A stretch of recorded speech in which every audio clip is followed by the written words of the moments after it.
Chilling tales for dark nights.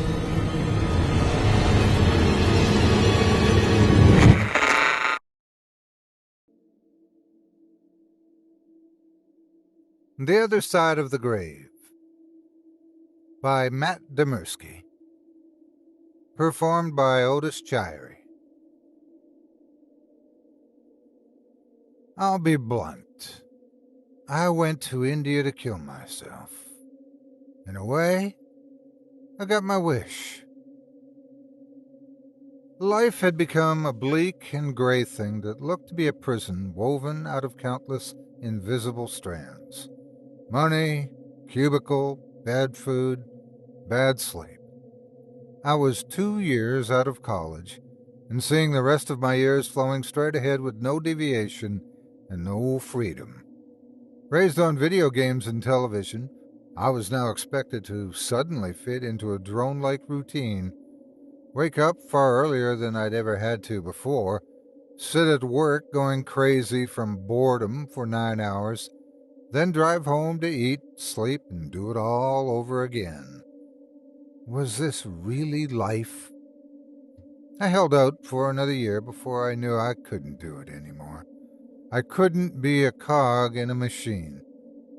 But our world is not kind to young men who refuse the system. Every day on the way to work, I saw homeless people and how they were treated. I wouldn't go out like that. No, that was just a slow suicide all its own. I'd always been fascinated by television shows about other countries, so I chose my favorite, and I spent the remainder of my bank account on a ticket to India. Once I was there, once I had seen all the wonderful sights and experienced another culture, well, there was nothing after that. No plans. Once you're out of money, you're as good as dead anyway. Turned out India wasn't much different than home. Coffee shops, crowded streets, jobs. The same bitter meal, just a slightly different scent and flavor. It shouldn't have been like that. It was supposed to be different.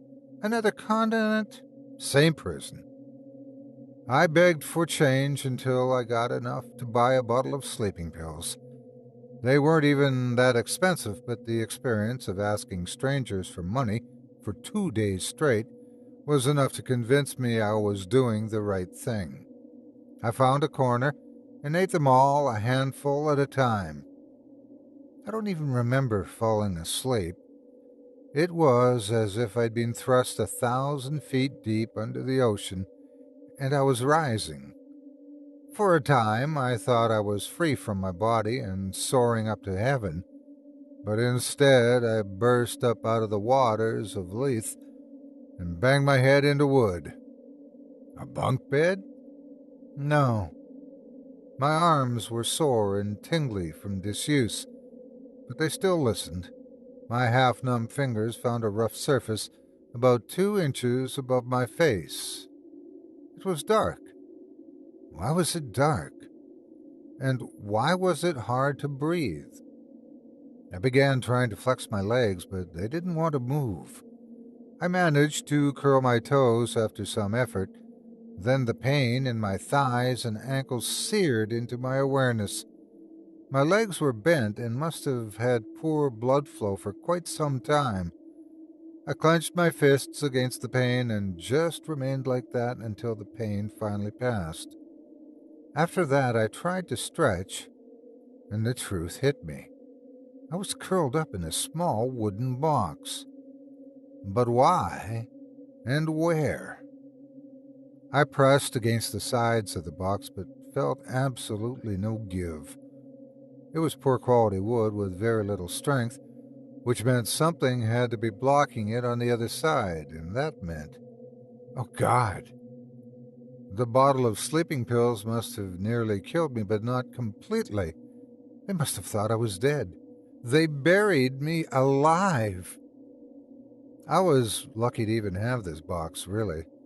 As a foreigner, as someone with no money, had someone put me inside it as an act of kindness? If they'd just thrown me in a pit and buried me, I'd have been dead already. That logic didn't help keep the panic back for more than a few seconds. I began screaming and beating at the thin wood with all my strength. Bits of dirt sifted down from above, but I kept attacking the wood until it began pouring down like the grains in an hourglass. The air was stale and I was suffocating, but I had no better plan. I would either die now or find. Yes. They hadn't buried me deep at all, maybe a few inches. Sunlight. I could see sunlight. And air. Air flowed in. Oh, God. The sweetest breath despite the choking dirt in the air. I screamed for help. There was no reply. Was I in some sort of graveyard? Of course. I had to be. My shout had to be in reality a small whimper. Nobody would ever hear it. I waited. I didn't hear anyone. Every so often I shouted as loud as I could. The light outside dimmed, went dark, and then reappeared over the course of a cold night. That morning it began to rain. A little bit of water trickled down, and I drank as much as I possibly could. The box creaked as the dirt above grew heavier, and I was forced to roll onto my back and prop up my weak roof with my knees. I wasn't strong enough to bash my way up, but it could certainly fall in on me and crush me. How do I convey what it's like to be buried alive? Every story I've read or every movie I've seen focuses on the initial terror of waking up underneath the earth, forgotten. That passed quickly. The era after that was an endless one of waiting, thinking, and guessing. Do I shout now? Do I wait? Do I conserve my strength and try to break up through the surface when the dirt dries out? I hope it doesn't rain so hard that the earth will dry, but I hope it does rain so I won't die of thirst. But I also hope it doesn't rain too hard or I'll drown. As always, always, always, the box is present, like part of your body. No matter what position you choose, you can feel every single side of it. It's right there with you, like a shell, like a second skin. You come to know every knot and grain in the dark. You even repair it and prop it up with your own strength, even though it is a damn thing that you are trapped inside. The box is death, but the box is also life. For 2 days it didn't rain. Then, right about noon, judging by the initial brightness of my sole beam of light, a new darkness joined me in my box. I thought someone had walked over my grave, and I began shouting. But no, it was a thunderstorm. I prayed. You bet I prayed. I've never been a religious guy before, but please, please, I said, please keep that rain to a light drizzle. When an inch of water had built up around me in my box, I knew it was time to act. It was do or die. I practiced a pose worthy of Cirque du Soleil, and I got into it now. Bare feet planted solidly in that inch of water, knees out, arms curled under, back against the ceiling, all inside a box about 2 feet high. I pushed. The wood cut into my back, but I pressed with all the strength left in my legs. There was a small give above, as if I was making a little bump in the dirt where some person might see it. I strained so hard, put so much of myself into that attempt, that I felt nothing else. I envisioned myself bursting free into the open air and rain. That's all I had to do. My body gave out first, and I rolled onto my back to rest for a second try. Something up there had moved. I knew I could do it, given time. But the box betrayed me and caved in on top of me. Dirt poured in as I fruitlessly fought the flow. I put my mouth to the narrow air hole in an attempt to avoid suffocation. All that did was leave me completely trapped and totally unable to move while wet dirt squeezed in over my eyes and around my neck. I was entirely encased in dirt, except for my mouth, which was open to the air, and the rain was intensifying. I drank as much rainwater as I could. I even began eating the traces of mud it brought down with it. Anything I could to keep that narrow hole in the ground above clear. Eventually, though, the rain overtook me, and I was forced to close my mouth and hold my breath. That was it, then. There were no more plays, no more tries. I'd come to India to die, even tried to kill myself with pills, and yet here I was, fighting desperately, down to the very last second, just to cling to life one moment longer. I was immobile underground with a funnel of rainwater growing heavier on my closed mouth. How long could Olympic divers hold their breath? I'd seen a show once while flipping through the channels. Was it 3 minutes? Was it 4? God, the pressure on my chest. I haven't even gotten a full breath. 60, 61, 62, 63. I knew I was nearing my limit. What did I want to spend the last minute or two of my life thinking about? Girls I've dated? My favorite movies? It was all nothing, but it was everything.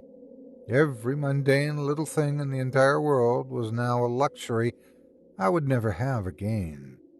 I would stroke the fabric of my cubicle at my boring job if only to see again, to breathe one more time. Thunder struck overhead so loud that I could hear it even in my prison of mud. I wish I could say that at the last moment the hillside gave way under the fury of that monsoon and spilled me out onto a mudslide of corpses. That's what local law enforcement and doctors insisted on when I tried to tell them the truth. To them, I was just a crazy foreigner that had been traumatized by being buried alive. They refused to listen. Because I was not saved at the last second by the weather, in fact, I wasn't saved at all. I counted to 140 before my awareness started to halo out into shimmering white. Keep my mouth closed. Keep my mouth closed. Keep my mouth closed. Water, dirt, mud, pressure. Keep my mouth closed. That was all that remained. If you open your mouth, you die. But if you don't breathe, you also die. No choices. Something was tugging at me just before I gave in. Something was pulling at me, not from above, but from below. Chill iciness wrapped around my limbs and began to pull me down. I remember the spray of released rainwater as it shot down from the hole where it had built up. Then I was dragged through the earth at a breakneck pace. Keep my mouth shut. Keep my mouth shut. No longer. I let out dead air and gasped. Somehow, I was alive. I'd been deposited somewhere full of soft, round lumps and hard, straight lines. The air here was breathable but horribly foul. For as much as I'd wanted to escape darkness, I let myself just be alive for a few minutes. I think I knew something was wrong, but it wouldn't begin until I opened my eyes. Finally, I was fully conscious again. Still dark, no light. I began to crawl along the acrid piles. Long, solid objects clacked hollowly against another. Big, round, soft lumps rolled as I pushed my way across. As I went, I began to suspect, but I didn't truly know, until my hand fell upon the unmistakable lay of a cold nose and mouth. The human head rolled away down the pile of bones I was crawling over. I saw nothing, but I knew. Had the graveyard somehow rotted underneath? Had rainwater deposited all the bodies down in some sort of cave? I was alive, at least for the moment, but this was somehow worse than the box. At least in the box I could shout and pray someone would hear me. If I was in a corpse-filled sinkhole, well, there was nothing to do but starve, a fate which would take years if new bodies were continually sliding down into my muddy prison every time it rained. God, what if I never died? What if enough water and human meat made it down here to keep me alive for decades? Could I really eat a corpse? Funny, I hadn't actually cried while in that box. In that box, everything was simple. Here, loneliness and starvation would turn me into a monster. I crawled around that sinkhole for hours, testing each side of the massive pit. The sides were solid dirt, packed hard by ancient geological processes. There was a small span of time where I considered building some sort of scaffolding out of bones. There were certainly enough, and tons of clothes and hair to tie them off with. It was a grim thought, but seemingly the only way out, until the door opened. There was no light, I only heard it. In that sinkhole, there were only two sounds: the water draining away in a narrow crack between two hard plates of rock, and me. After at least 2 days down there, I knew the moment the door opened. It was nothing but a soft sigh of smooth metal and warm air, but I began moving toward it immediately. There was also a fourth sound. Something moved along the pile of bones, sending bones scattering and heads rolling. It was swift and mostly silent, and it dragged something back out. I chased after it and dove into the gap that hadn't been there before. I got inside before it closed. Metal. Warm metal. It was still pitch black, but I could feel smooth, warm metal under my hands. Maintenance shaft, I guess, but for what? Had some animal found a grate in the sewers and given me my escape?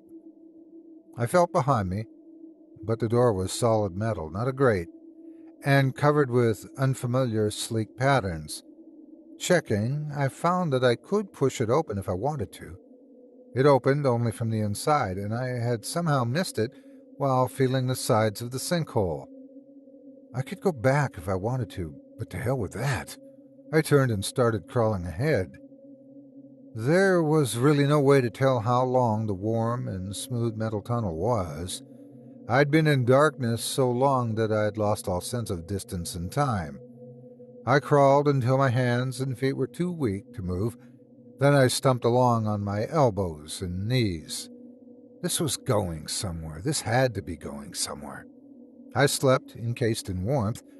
When I put my head to a soft, round hump of metal, I could hear a hissing and falling humming, as if everything around me were alive, asleep, and breathing softly somewhere deep and distant. How long had I been underground by then? A week? For the first time in a week, I found light. When I awoke and kept crawling again on sore hands, I finally emerged into an open chamber that held its own dim gray ambient glow. As happy as I was to finally see again, and even then only the barest darkness that any normal human eye would have seen as pitch black had they not spent a week underground craving light, I also knew I was not nearly home nor safe. Here the sleek metal tubes of the tunnel expanded to form a sort of rectangular mortuary.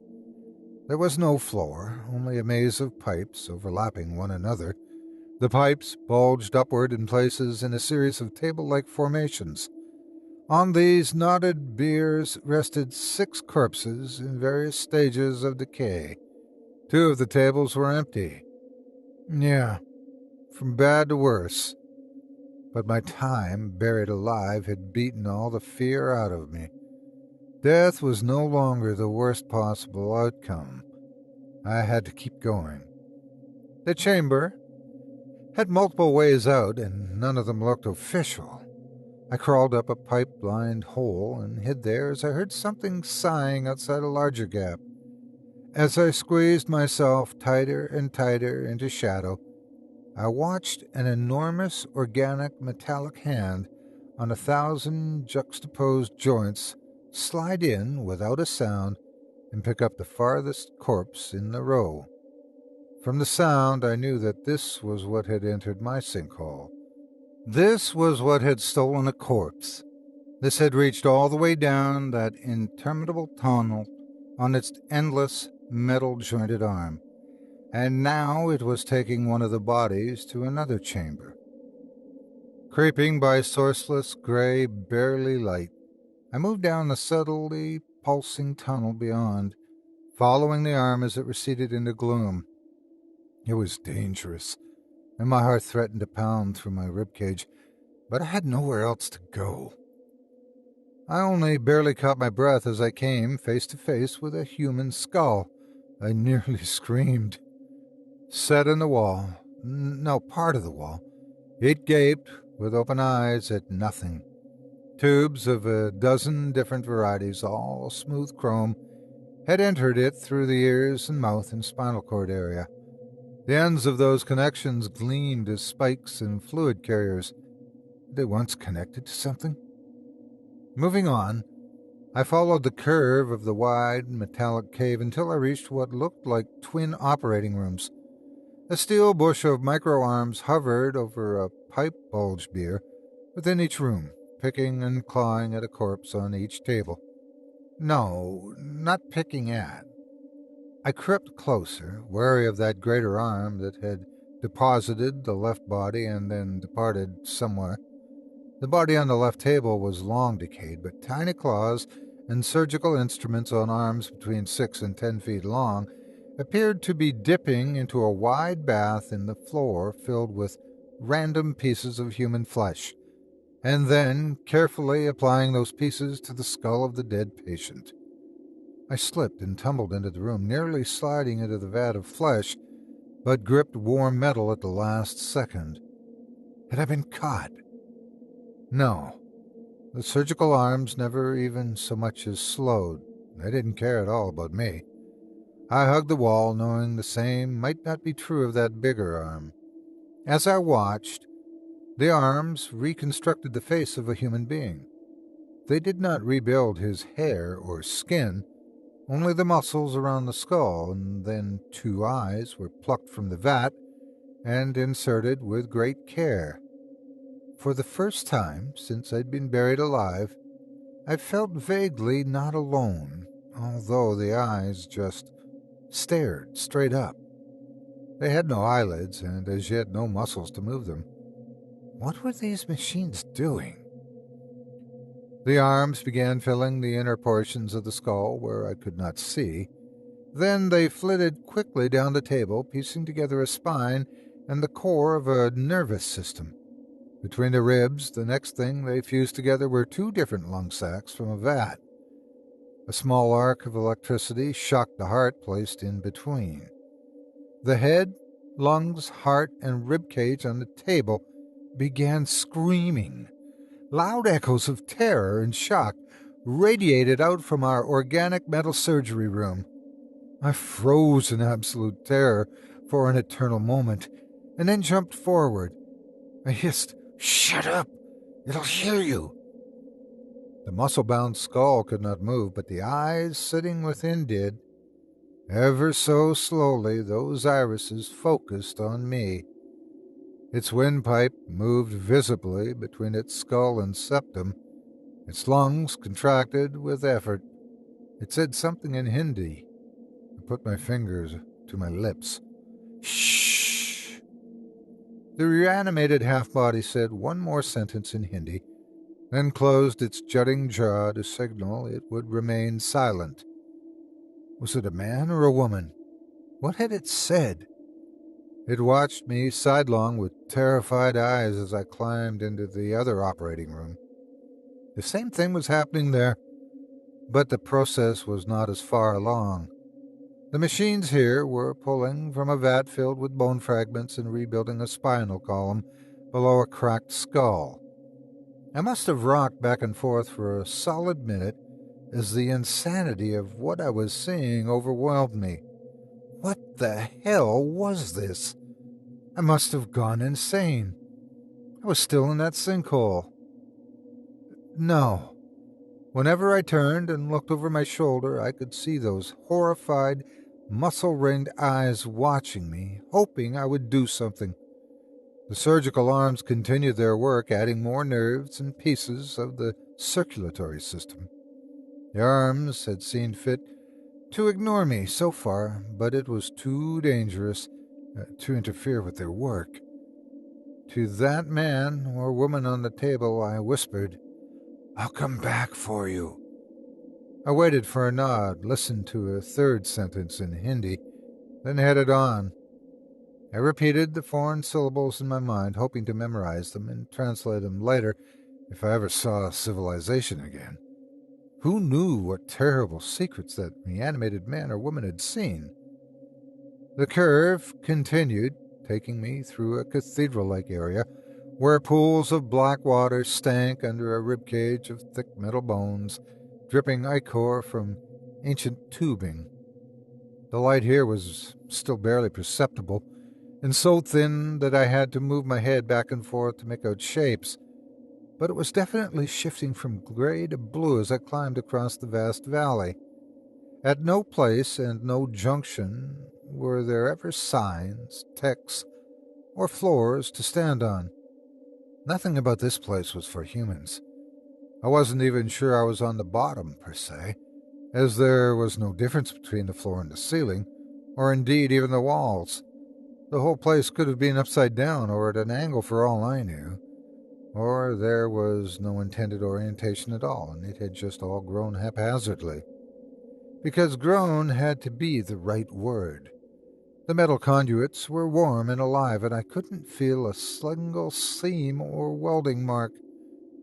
Perhaps a cave system had already existed here, and a horrible seed of some sort had grown to fill it over centuries.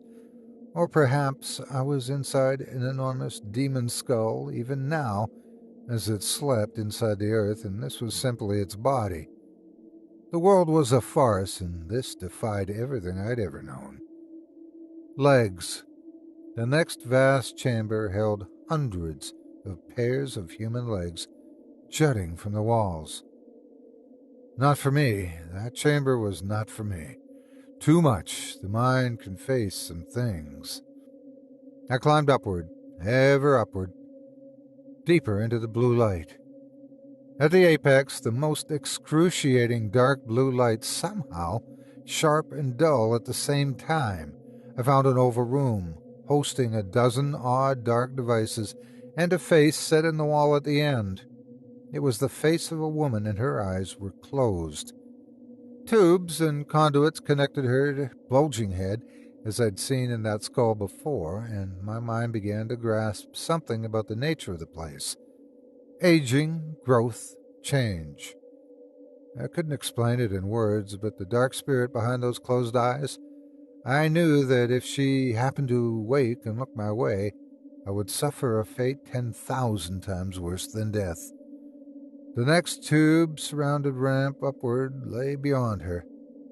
Moving as slowly and as quietly as I could, I stepped from one round pipe to the next, my gaze jumping from my bare feet to her closed eyes twice a second. When I saw her twitch, I moved. Her lids opened slowly, and I saw her eyes move gently back and forth, sweeping the room. She did not see me. I was clinging to the wall below, staring directly up at her chin. Her mouth did not open, but I thought I heard a hum of suspicion. I counted 2 hours after her lids had closed again before I crept along the base of the wall and up the ramp. Blue shifted to violet as I ascended. I kept going up and up and up, climbing pipes, avoiding dripping black rivulets, and always staying quiet. There was a sleeping awareness about this whole place, a towering, monstrous machination waiting for ages, running pieces of itself on automatic in the meantime, but ever wary of intruders. And I found it there in the violet basilica. When the light became so painfully violet that I knew human eyes had ever seen this place, I found a sleeping giant. It was mostly fetus, mostly brain. It was maybe 10 or 15 times as tall as me, and it was floating, suspended in dark ichor inside a glass tube that ran from a biomechanical base right to the ceiling unfathomably high above. As I stared in utmost horror and tried to comprehend it. As I watched its brain stomach expand and contract slowly as it breathed from thick tubes, I saw that it was just one of a dozen. Like massive pillars in double colonnades, I stood at the center of a gigantic cathedral built to worship and house horrific sleeping beings. I stood in the center, in a circle of pipes, and for the first time I recognized the use of that space. If they had been awake, those 12 would have floated in their foul chambers and gazed down upon me in judgment. There was a court of some inhuman exotic law, and we all had been judged guilty. I ran. I no longer cared about being quiet. My bare feet hammered along those uneven round conduits until I was through that basilica and beyond into darkness, where I was sure light still glimmered, but past violent, beyond what human eyes could see. I just kept climbing hour after hour, sometimes up, sometimes down. And then I climbed up through a narrow tube, barely big enough for me to squeeze through, and found myself back in the left operating chamber. Somehow I'd gotten so turned around that I had come full circle. That, and I was on the ceiling. Ports and biomechanical adaptations had been fitted to the ribcage on the operating table above, and skin had been grafted on and was being fused together by medical lasers. I could now see that it was a woman, and she was staring up at me both in confusion that I was on the ceiling and in hope that I had returned.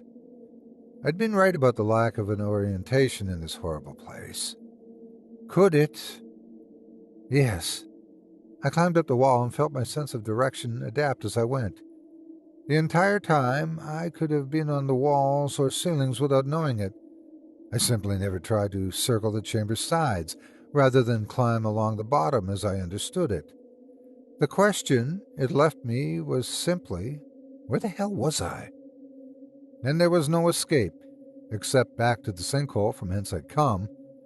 I sat for a time with that Hindi woman, but we didn't know each other's language, so all we could do was wait and pray. The larger claw soared by at regular intervals. I watched its arm twist and move as it worked farther down the line. I guessed that there were other operating rooms and likely other graveyards being pilfered from below. This was death. This was the afterlife for all intents and purposes. We put our dead in the ground in this place, took them and rebuilt them for its own ends. There was nothing I could do. Although the table in the right chamber was rebuilding an entire skeleton, the Hindi woman near me only had her top half remade.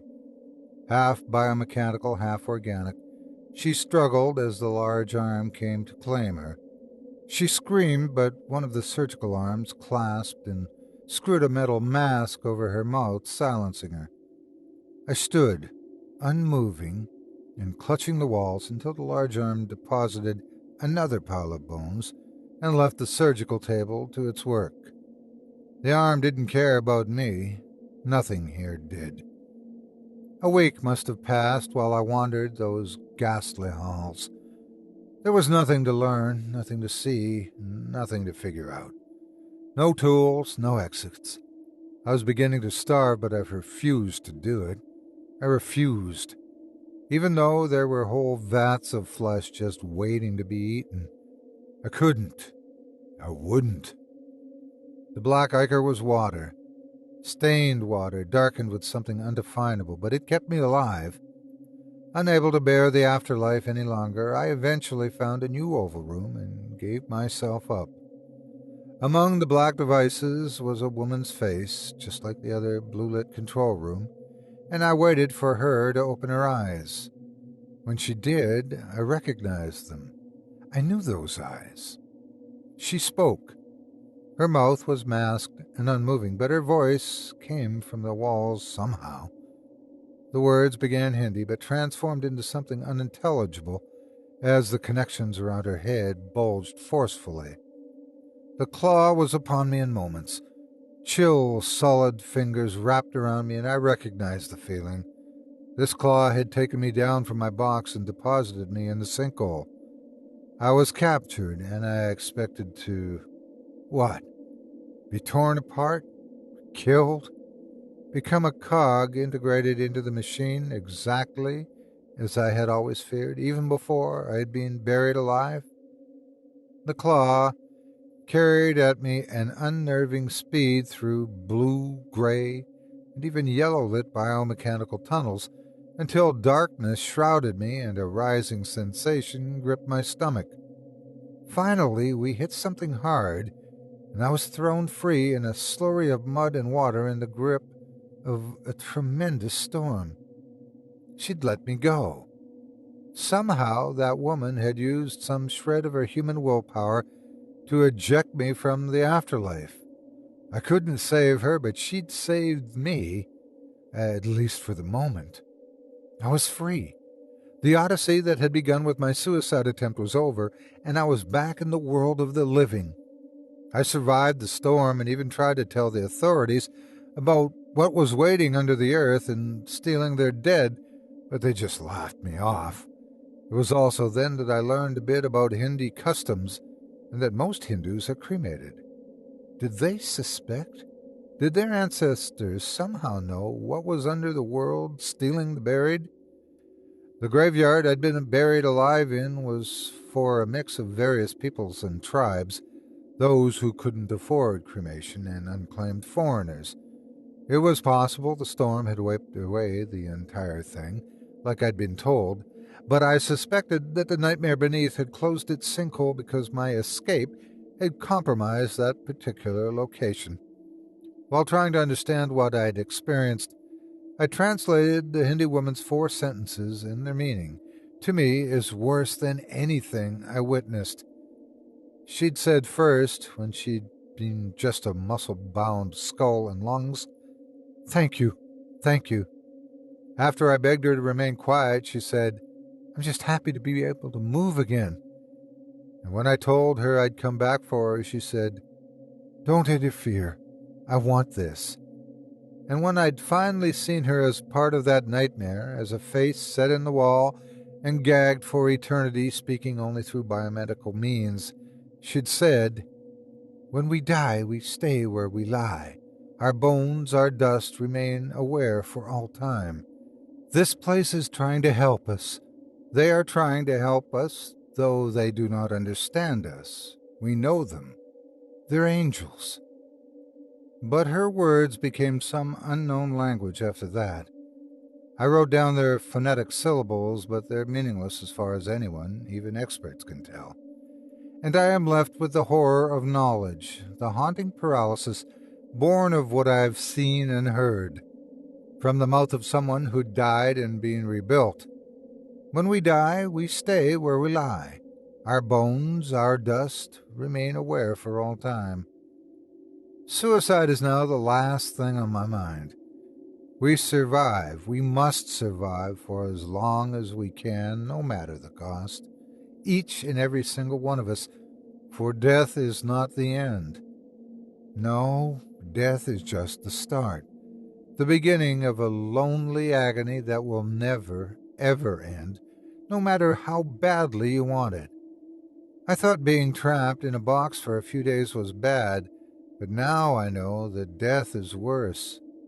Now I travel from graveyard to graveyard, looking, hoping, begging to find that underground nightmare once more.